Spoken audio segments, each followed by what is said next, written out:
नमस्कार। तबसरा आज दोपहर तक में एक बार फिर आपका स्वागत है और मैं हूं दर्शपाल गुप्ता और मेरे साथ हैं वरिष्ठ पत्रकार सतीश वर्मा जी। सतीश जी, शुरुआत हम कर रहे हैं आज सबसे सुबह दुख भरी खबर के साथ। जी।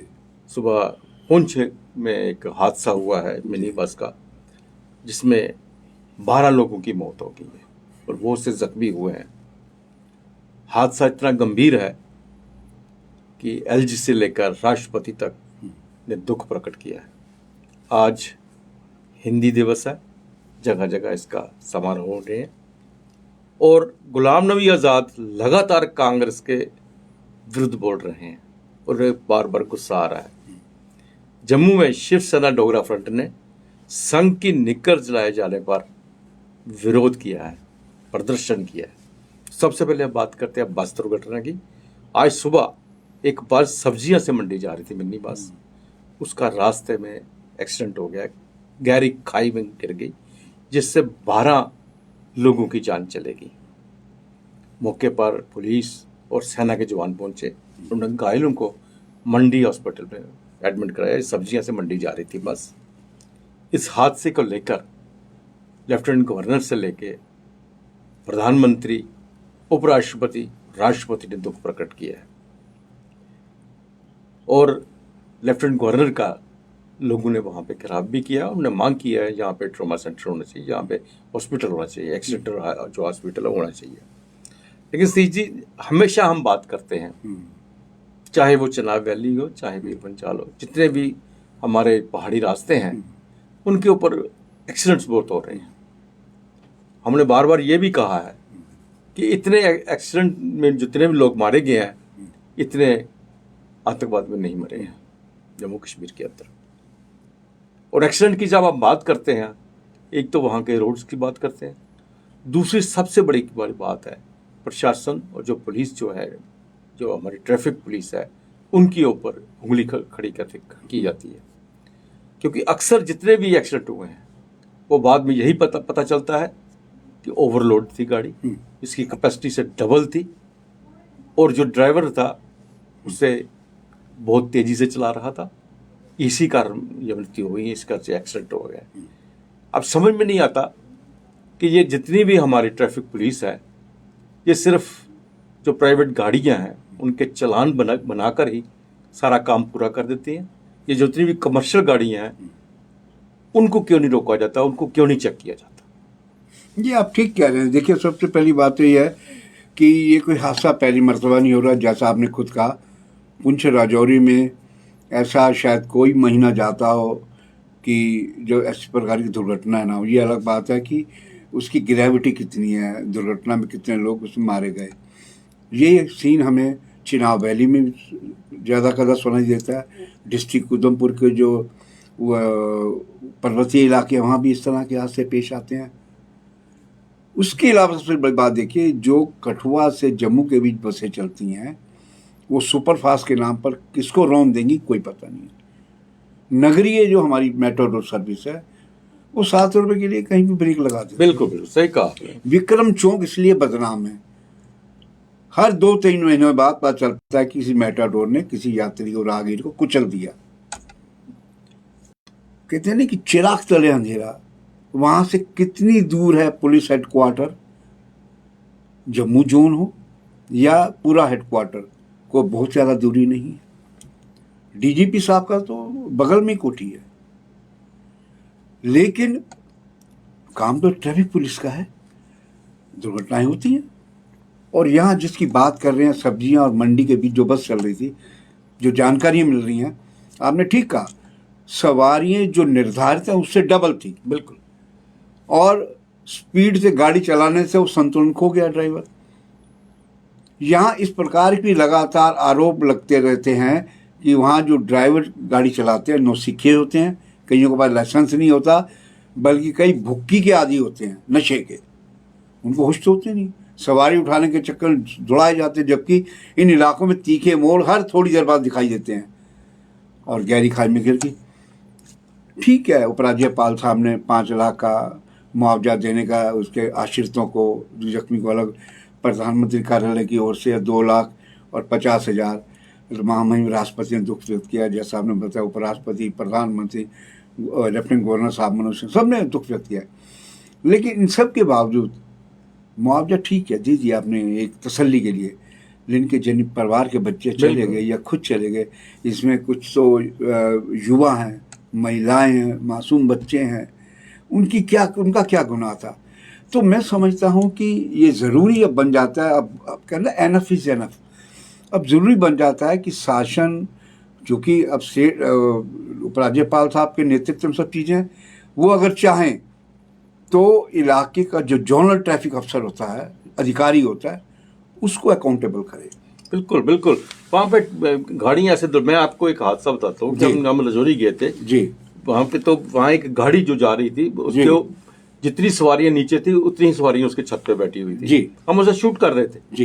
तो ड्राइवर ने थोड़ी दूर जाके गाड़ी साइड पे लगाई और जो बैग लटकाया होता है, पैसों का बैग, मनी बैग जो था, वो कंडक्टर हमारे पास आया और उसमें से कुछ पैसे निकाले और हमारी ओर किए। हमने कहा भैया हम पत्रकार हैं, ट्रैफिक पुलिस वाले नहीं है, हम ये दिखाना चाहते हैं कि आप गाड़ी कैसे यहाँ पे चला रहे हैं। मतलब ये कहने का कि वहाँ सब कुछ ऐसे ही चलता है, पैसे दो, मुंह बंद करो और गाड़ी चलाते रहो।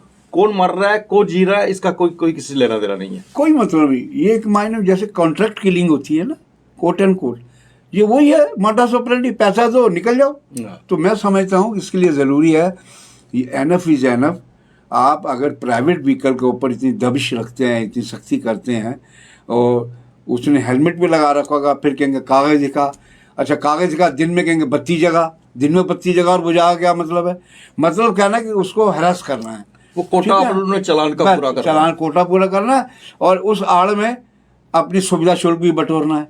तो मैं समझता हूँ कि इनको तवज्जो, ठीक है आप दीजिए, जो लॉ अबाइडिंग नहीं है उसका चलान करिए, हम उस पक्ष पे नहीं है, लेकिन जितना आप एनर्जी, ताकत, दिमाग प्राइवेट व्हीकल पे लगाते हैं, इन पे भी लगाइए, जो सार्वजनिक वाहन, जो लोगों जो कि यमराज के रिश्तेदार बने हुए हैं, ये यमराज के रिश्तेदार है, बैठाओ और मार दो। तो मैं सोचता हूँ उपराज्यपाल साहब को और डीजीपी साहब खास तौर से अच्छे हैं, डीजीपी दिलबाग सिंह, उनको चाहिए कि ये अकाउंटेबल करें कि जिस इलाके में कोई ट्रैफिक में इस प्रकार हादसा होगा, सीधा उसके खिलाफ सस्पेंशन और एक क्रिमिनल मुकदमा उसके खिलाफ, ताकि वो उस डर से पूरी तरह सचेत रहे। ठीक है, वो जांच में कई बार होता है कि उसमें पुलिस वाली गलती नहीं होती, किसी वजह से हो सकता है, लेकिन ये हादसे जो हो रहे हैं वो साफ दर्शाते हैं कि कहीं ना कहीं यातायात पुलिस की कोताही है, लापरवाही है, और लोकल एडमिनिस्ट्रेशन की भी, जिनसे उनके तार जुड़े होते हैं सुविधा शुल्क के चक्कर में, डायरियाँ भरी जाती हैं कि कौन सी गाड़ी गई, कौन सी नहीं गई। तो मैं समझता हूँ इसके ऊपर ये दुखद हादसा है। पीपी न्यूज़ लाइन इनसे अपने बेहद दुख व्यक्त करता है, और साथ में ये भी अनुरोध करता है शासन से, प्रशासन से और पुलिस के आला अफसरों से कि अकाउंटेबल बनाएं। कम से कम ये जो इलाके हैं, 3 हमारे hilly area, district Udhampur, Chenab valley, Pir Panjal, क्योंकि यहाँ पर हर किसी की अप्रोच नहीं है कि वहाँ जाके रोज़ चेकिंग करे, लेकिन जो अफसर तैनात किए गए उनकी जिम्मेदारी फिक्स होनी चाहिए। सी जी, आज हिंदी दिवस है, देश के अंदर जगह जगह हिंदी दिवस को लेकर समारोह हो रहे हैं, लेकिन हिंदी को जो स्थान मिलना चाहिए वो अभी भी नहीं मिल रहा। हम दूसरे तो राज्यों की क्या बात करें, हम जम्मू कश्मीर की बात करते हैं, यहाँ पहले भी हिंदी को भी कभी इतना महत्व नहीं दिया गया था। जो हमारी राष्ट्रीय जो राज्य भाषा थी उर्दू ही थी। जी बिल्कुल। अब जब से यूटी बनाया तो हमारा राज्य भाषा जो है हिंदी है, लेकिन अभी भी जितने भी सरकारी काम, ज़्यादातर काम जो है वो उर्दू में ही हो रहे हैं। वो स्थान जो हिंदी को मिलना चाहिए तो अभी भी नहीं मिला। बिल्कुल आप ठीक है। देखिए गांधी कहते थे कि हिंदी को उसका उचित सम्मान मिलना चाहिए, और बड़े बड़े साहित्यकारों ने कहा है कि हिंदी सभी भाषाओं को अपने में समाहित करती है।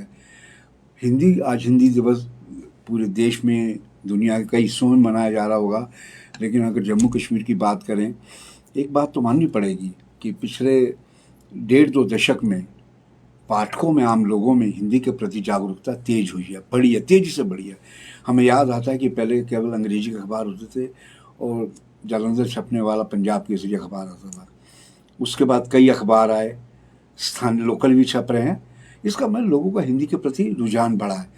हाँ, लेकिन सरकारी स्तर पर बात करें, जिस ओर कहा जा रहा है, उसमें अभी भी हिंदी ऐसे लगती है कि जैसे बेगानी भाषा है।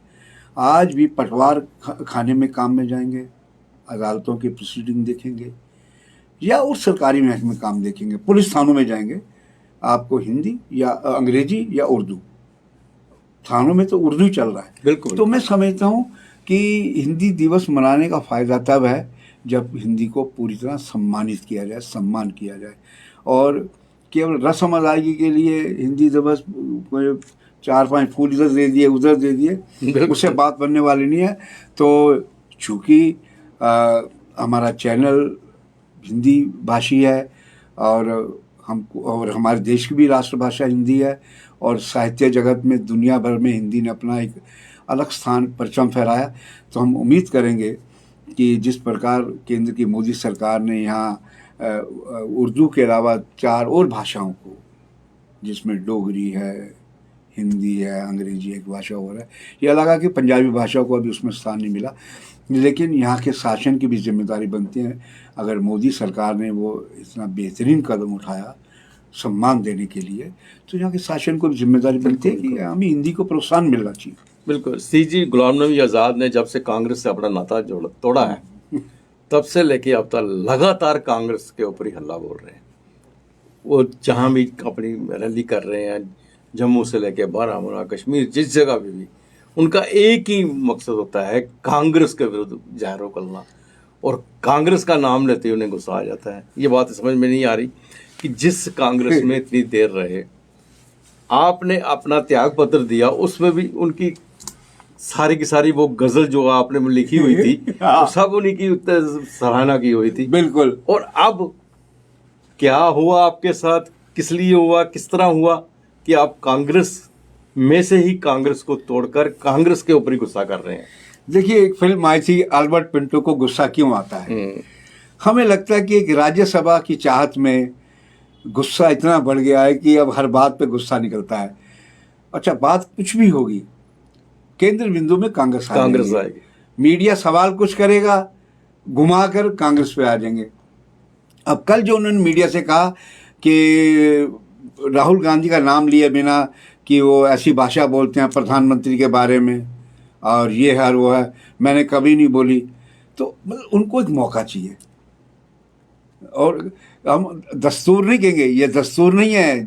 जिस 43 साल करीब पार्टी में रहते हुए, कांग्रेस में रह के, संगठन में आपने जमकर अपनी मनमर्जी की। जम्मू कश्मीर कांग्रेस के आप बेताज बादशाह थे, मुगल आजम कहे जाते थे। आज सिर्फ ये तो दुनिया देख रही है ना, आप कुछ भी सफाई दी। देखिए कि आप कुछ भी कहेंगे, आप जितना बोलेंगे कांग्रेस को, मैं समझता हूँ कि आप जैसे परिपक्व नेता को अपना थोड़ा पिंटू की तरह गुस्सा थोड़ा कम करना चाहिए। नहीं से फिर यही कहेंगे कि अल्बर्ट पिंटू को गुस्सा क्यों आता है, आजाद साहब को गुस्सा क्यों आता है। आप अपना एजेंडा, अपना रोड मैप, अपनी नई पार्टी के निर्माण में ज़्यादा एनर्जी लगाएं। ठीक है, आपके मन में गुस्सा किन्हीं कारण से होगा, लेकिन आप जितना बोलेंगे उतना लोग चटकारे लेके आपकी खबरें बनाएंगे। बिल्कुल बिल्कुल। और आने वाले समय में क्या होगा वो तो भी पता नहीं है, लेकिन आज़ाद साहब अभी तक किसी पार्टी का नाम नहीं सामने ला रहे, कुछ बोल नहीं रहे। लगता है कि उनके दिलो दिमाग में एक नहीं बहुत सी कशमकशें चल रही हैं। दिलचस्प बात यह है कि जयराम रमेश जो कांग्रेस के नए प्रवक्ता और मीडिया प्रभारी बने हैं, उन्होंने एक शब्द में कह दिया, कहता है ये क्लाइमेट चेंज है, मौसम का बदलाव है। उन्होंने 2 शब्दों में बड़ी गहरी बात कह दी गुलाम नबी आज़ाद के बारे में। सी जी, जम्मू में शिवसेना डोगरा फ्रंट ने आज संघ की निक्कर को जलाए जाने के विरुद्ध एक प्रदर्शन किया है। जैसा कल एक ट्वीट आया था कांग्रेस की तरफ से, उसमें अब हम नहीं कह रहे वो संघ की निक्कर, बिल्कुल निक्कर को वो खुद कह रहे हैं, वो खुद कह रहे हैं। हाँ। तो निक्कर को थोड़ी सी वो लपटों के साथ दिखाया। हाँ। तो अब ये सारे देश के अंदर जो है संघ की तरफ से, जो भारतीय जनता पार्टी की तरफ से ये है कि उन्होंने संघ की निक्कर चलाई है जी, संघ की आरएसएस की जो है निक्कर। हालांकि अब निक्कर उनकी रही नहीं है, अब पतलून आ गई है। लेकिन इसी बात को लेके कल पूरा दिन नेशनल टीवी के ऊपर यही डिस्कशन होती रही है संघ की निक्कर को लेकर।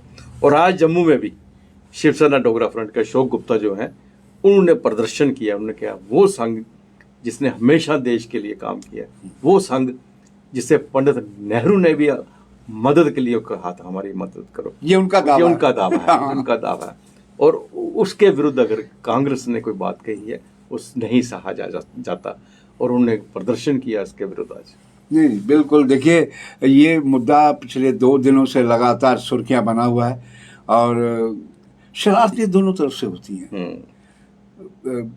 कांग्रेस को भी कम लपेटा नहीं जाता आईटी सेल की ओर से। अब कांग्रेस ने क्या करा, उसी अंदाज में अपना आईटी सेल तैयार करके एक खाकी नेकर को दिखा दिया, उसको आग लगते हुए। सिंबॉलिक तरीके से इशारा सीधा संघ की निक्कर की ओर है। हम समझते हैं कि इस प्रकार का चित्रण, इस प्रकार का कटाक्ष नहीं होना चाहिए जो किसी एक पर्टिकुलर संस्था को अटैक करता हो। बीजेपी पे हमला करिए, यही बात वो कह रहे हैं। तो हम समझते हैं। लेकिन शिवसेना डोगरा फ्रंट के जो अशोक गुप्ता जी हैं, वो आज बड़े भावुक दिखे और कह रहे हैं कि खाकी निक्कर को जलाया गया है, जलाए हुए दिखाया गया है। तो हम समझते हैं कि उनका आहत होना स्वाभाविक है, चूंकि वो विचारधारा से जुड़े हैं। बहुत सी चीजें आ रही है सामने। यहाँ तक कहा गया कि ये खाकी से डरते हैं, क्योंकि उन्होंने बहुत को खाकी पुलिस की तरफ आ गई है। खाकी से डरते हैं, इसलिए उन्होंने खाकी को जलाया। हाँ, तो अब हमने, आपको याद होगा पिछली बार हमने कई बार ये भी कहा कि शिवसेना डोगरा फ्रंट हो या दूसरे हिंदूवादी संगठन, जो कटरा में पहले दिन माँ वैष्णो देवी भवन में हादसा हुआ, उस पर इनमें से किसी ने भी शायद वो अपनी नाराजगी का इजहार नहीं किया, जो कि चूँकि वो हमारे हिंदुओं की बहुत बड़ी श्राइन है, बहुत बड़ी पवित्र स्थली है, तो देश और दुनिया भर से लोग आते हैं, जबकि उस पर भी इनको अपने विचार और तबसरा करना चाहिए था। ये था तबसरा आज दोपहर तक का। बाकी खबरों के लिए आप देखते रहें पीपी न्यूज़ लाइव। नमस्कार।